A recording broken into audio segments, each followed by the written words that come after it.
Selamat siang Mbak Andria. Selamat siang, Mbak Marisa. Selamat datang kembali Mbak. Bagaimana kabar Mbak hari ini? Eee, Kalau ditanya kabar, saya bakal jawab alhamdulillah baik. Baik kalau begitu. Saya mau mengucapkan terima kasih atas kesediaan Mbak untuk datang bertemu dengan saya lagi pada sesi konseling kita yang kedua ini ya Mbak. Mhm.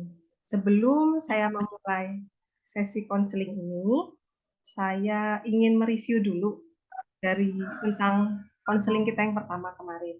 Ya. Jadi pada sesi konseling pertama itu, Mbak Andrea bercerita kepada saya bahwa pacar Mbak ini berselingkuh.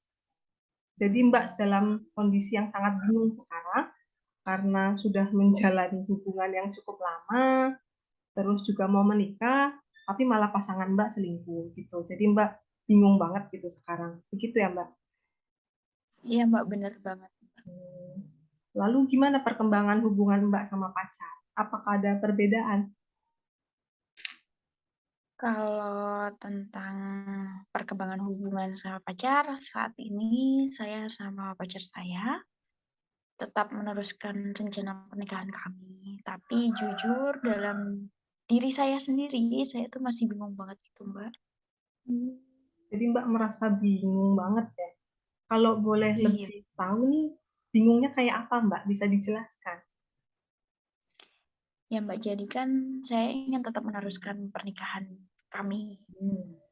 Terus, tapi tuh saya juga masih belum percaya sepenuhnya gitu loh Mbak sama pacar saya.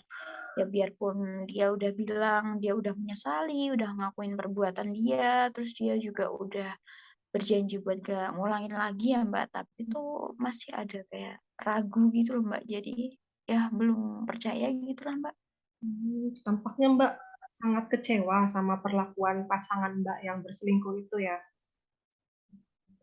Iya, Mbak, mau dibilang gimana ya, Mbak, ya, kalau kecewa ya pasti kecewa banget ya, Mbak, ya, apalagi kan kita udah bicara tentang pernikahan Hmm. juga, terus kita juga pacarannya udah lama, terus ya harusnya kan kalau udah sampai ke jenjang yang udah serius gitu kan harusnya tetap menjaga komitmen gitu ya, Mbak, ya. Tapi ternyata gimana ya, dia ketahuan selingkuh, terus habis itu ya biarpun dia cuman bilang main-main aja ya, Mbak, tapi tuh tetap ada rasa kecewa lah, maksudnya kan udah ngasih kepercayaan sepenuhnya sama dia, terus juga udah ngasih harapan-harapan juga, mau ke ini gitu kan. Jadi saya pas tahu dia selingkuh, ya saya hilang gitu aja kepercayaannya.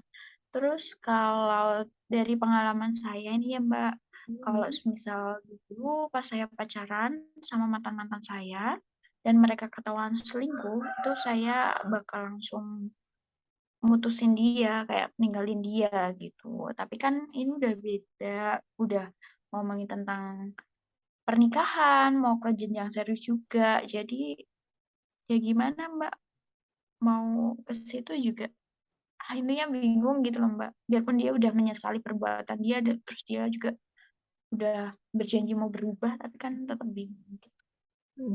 Jadi situasi Mbak ini sekarang sangat rumit gitu ya Mbak. Karena meskipun Mbak ingin meneruskan hubungan ini bersama pacar Mbak, tapi ada keraguan gitu karena rasa kecewa Mbak sama pasangan.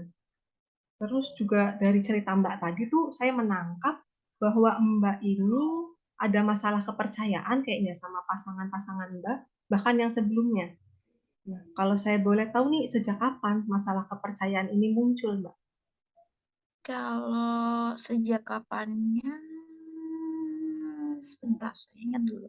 Mhm. Kayaknya tuh ya Mbak, itu sejak SMA kalau nggak salah Mbak. Soalnya pas itu saya udah mulai tahu suka orang banget gitu loh Mbak, bukan yang cinta yang ecek-ecek gitu, tapi tuh kayak saya merasa itu benar-benar ya pacaran pertama saya yang serius, maksudnya dalam artian ya nggak main-main gitu. Mhm. Tapi selalu nimbulin rasa curiga gitu loh Mbak sama pasangan, ada aja gitu yang bikin curiga, bikin takut ditinggalkan itu ada aja gitu. Mmm. gitu. Terus biasanya nih rasa curiga, juga rasa takut ditinggalkan itu kapan munculnya, Mbak, biasanya? Kalau muncul, ya hampir setiap saat sih, Mbak. Ya apalagi kalau semisal kita jauh, terus kalau semisal dia deket sama cewek nih, Mbak, sama orang lain yang beda gender gitu. Ah, udah langsung curiga banget gitulah intinya udah kayak kacau banget gitu. Terus Mhm. apalagi kalau saya udah curiga itu penyakit utama saya itu, Mbak, sering ngecek HP-nya dia, terus mastiin dia tuh beneran serius nggak sama saya, beneran setia nggak gitu. Jadi dikit-dikit curiga gitu ya, sampai memastikan perilaku pasangan Mbak. Terus kalau saya boleh Mhm. tahu hubungan Mbak sama orang tua dulu gimana, Mbak? Kalau hubungan sama orang tua ya sebenarnya saya ada pengalaman buruk ya, Mbak, ya, dalam hidup saya tuh yang bersangkutan dengan keluarga gitulah, Mbak. Pengalaman buruk apa, Mbak? Kalau boleh saya tahu, bisa diceritakan? Ya keluarga saya nggak utuh, Mbak. Ayah saya selingkuh, terus juga memperlakukan ibu saya dengan hal-hal yang tidak baik menurut saya ya, Mbak, ya. Terus orang tua saya tuh berpisah. Nah, semenjak itu hidup saya udah kayak kacau berat, nggak tahu arah gitulah, Mbak. Mmm, gitu. Berarti ayah Mbak meninggalkan Mbak gitu ya. Terus setelah perpisahan itu, perlakuan ayah Mbak ke Mbak itu gimana, Mbak? Kalau ayah memang kan dari dulu udah nggak deket gitu loh, Mbak. Terus juga dari awal memang nggak peduli peduli gitu sama anak-anaknya, ya. Jadi setelah mereka berpisah, ya sama aja, tetap nggak ada sosok ayah di hidup saya. Mmm, begitu. Jadi tampaknya ini perasaan curiga, nggak mudah percaya, juga takut ditinggalkan yang Mbak rasakan ini, itu ada hubungannya sama pengalaman buruk Mbak di masa lalu, yaitu dari perilaku ayah Mbak yang berselingkuh, kemudian perpisahan orang tua Mbak juga, itu menyebabkan Mbak merasa kecewa, marah, juga kayak diabaikan gitu loh. Jadi Mbak kehilangan sosok figur laki-laki yang seharusnya jadi ayah Mbak. Nah, di sini nggak ada. Maka dari itu, Mbak berusaha untuk mengkompromikannya itu dengan menjadi curiga banget sama pasangan Mbak sekarang, karena Mbak selalu takut ditinggalkan gitu, Mbak. Begitu. Jadi perasaan saya itu disebabin karena pengalaman buruk saya gitu ya, Mbak, ya, di masa lalu. Terus saya nggak pernah menyadari hal tersebut gitu ya, Mbak.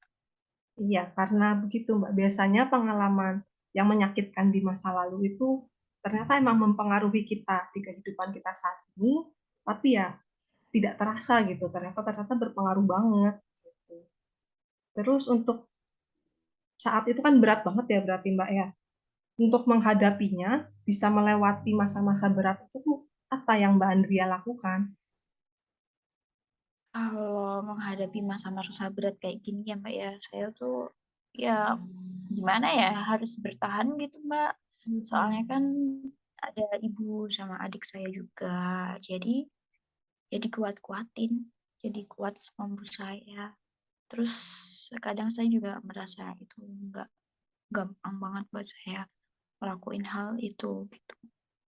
Iya, menurut saya juga apa yang Mbak lalui itu sangat berat ya, Mbak. Mhm. Terus kalau Mbak melihat lagi nih pengalaman buruk Mbak waktu itu, kalau Mbak bisa memaknai, arti apa yang bisa Mbak ambil dari pengalaman itu, Mbak?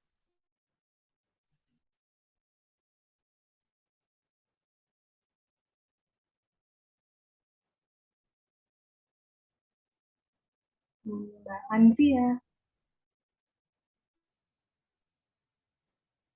Kalau menurut saya itu pengalaman iya iya, Mbak, maaf kayaknya sinyalnya jelek. Iya, nggak apa-apa Mbak, Ya, silakan oke, Mbak, diteruskan. kalau menurut saya itu pengalaman buruk dan berat untuk dilalui gitu ya, Mbak, ya.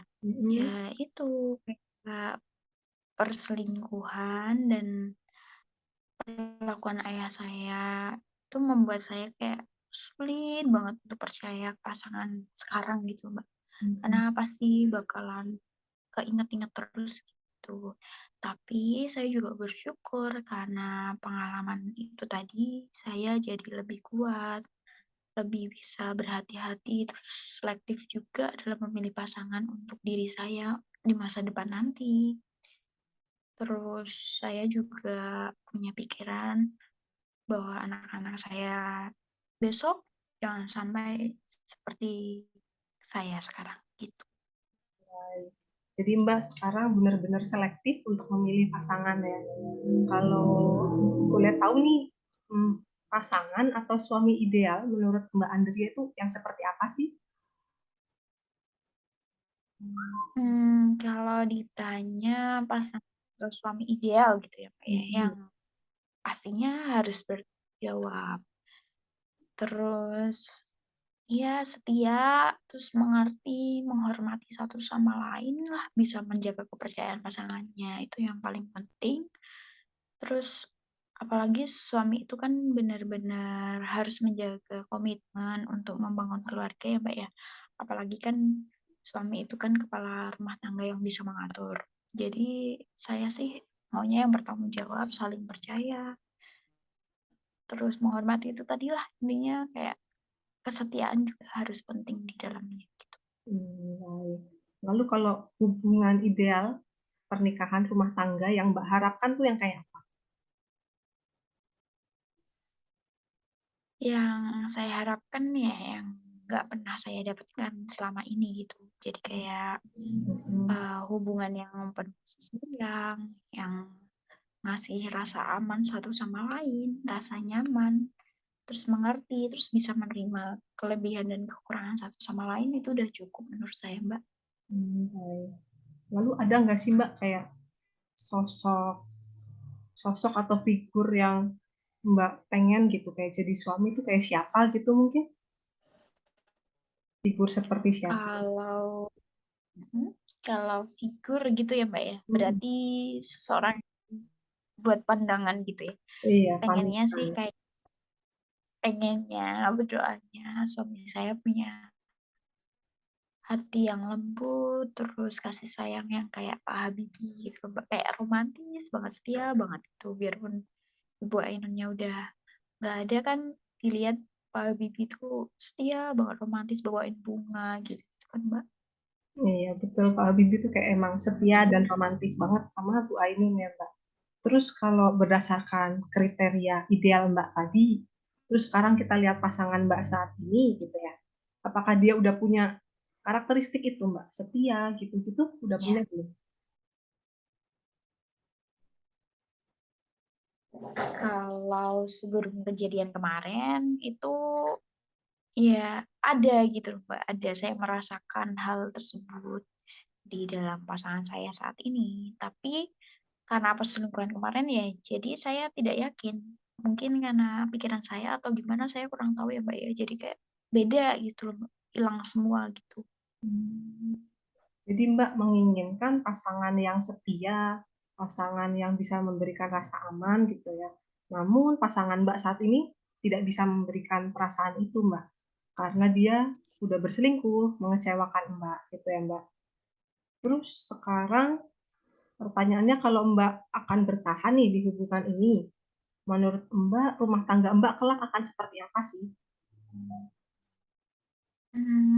Kalau bahagia, ya mungkin merasa bahagia gitu, Mbak, karena kan kita saling kami saling mencintai dan ini kan keputusan kami bersama untuk menuju rumah tangga gitulah, membangun rumah tangga yang baik, terus penuh kasih, terus bisa memberikan ketenangan bagi satu sama lain kayak gitu. Intinya ya bakal bahagialah karena bisa mewujudkan keinginan kami berdua untuk membangun keluarga gitu. Baik. Lalu apakah Mbak udah mempertimbangkan dampak positif maupun dampak negatif dari pilihan kalau Mbak bertahan di hubungan ini? Kalau dampak positifnya, ya saya tahu saya bakal memiliki keluarga sama dia gitu yang saya harapkan saat ini. Kayak membangun sebuah keluarga gitu sama dia, sama orang yang saya cintai. Kalau dampak negatifnya mungkin, sedikit rasa takut ya, Mbak, ya, sama was-was gitu. Karena kan pacar saya udah pernah melakukan hal yang di luar dugaan saya gitu. Jadi, ya saya belajar teruslah untuk bertoleransi sama dia, mencoba memaafkan dia gitu, terus percaya lagi, terus percaya janjinya lagi untuk dia berubah kayak gitu. Baik. Nampaknya sekarang Mbak ini masih ingin meneruskan hubungan gitu ya, Mbak? Meskipun udah disakitin, tapi Mbak tetap cinta dan masih mau meneruskan hubungan ini. Tapi sebenarnya Mbak kan ada pilihan lain ya, Mbak, seperti mengakhiri hubungan ini gitu. Apakah Mbak pernah mempertimbangkan kalau mengakhiri hubungan itu nanti dampak positifnya, negatifnya tuh gimana sama kehidupan Mbak?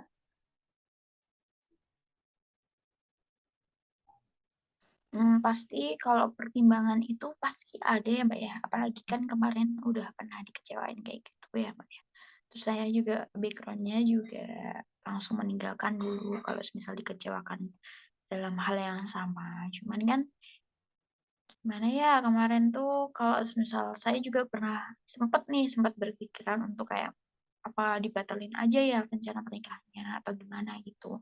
Cuman kan kasihan ibu saya, keluarganya dia juga, kayak gitu, yang pastilah keluarga kami berdua itu kecewa. Terus kalau dampak positifnya itu ya saya bisa lebih tenang ya, karena nggak harus ragu-ragu lagi kalau semisal saya meninggalkan dia gitu. Nggak harus was-was gitulah Mbak intinya. Tapi gimana ya Mbak ya, ya itu, kayak gitulah intinya.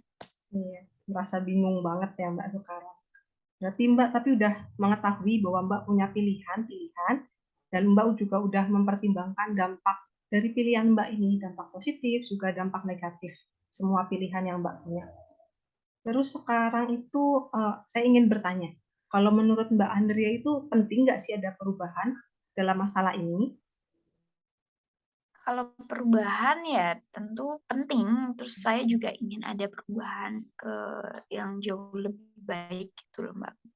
Terus saya juga nggak mau curiga terus-menerus, terus bisa membangun kepercayaan lagi ke orang yang memang saya harus percaya. Baik. Jadi Mbak juga ingin ada perubahan, udah punya tujuan untuk berubah. Terus selain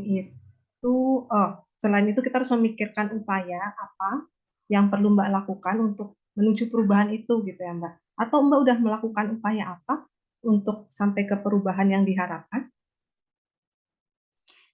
Kalau upaya, yang saya sudah lakukan nih, Mbak, ini, Mhm.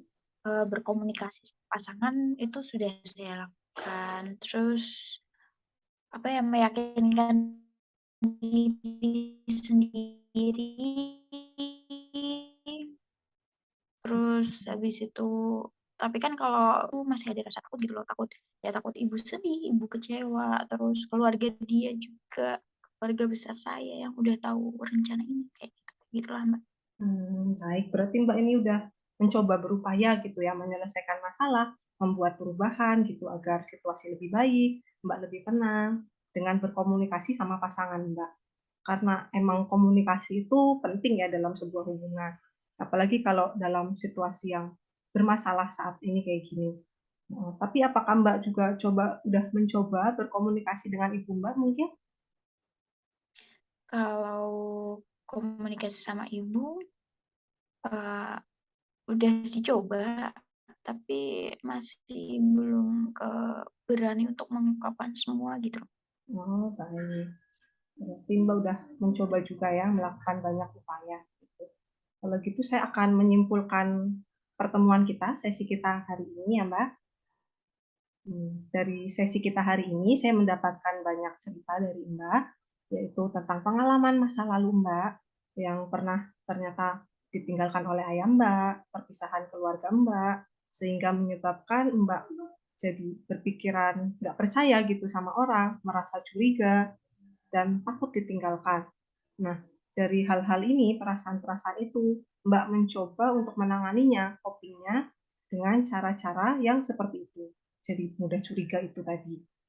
Nah, selain itu, saya juga menangkap bahwa Mbak ini sudah punya harapan untuk pasangan ideal Mbak seperti apa, hubungan yang Mbak inginkan itu ke depannya seperti apa, yaitu hubungan yang aman, yang utuh gitu ya, agar bisa membawa ketentraman buat hati Mbak juga demi anak-anak Mbak kelak, gitu kan ya. Iya.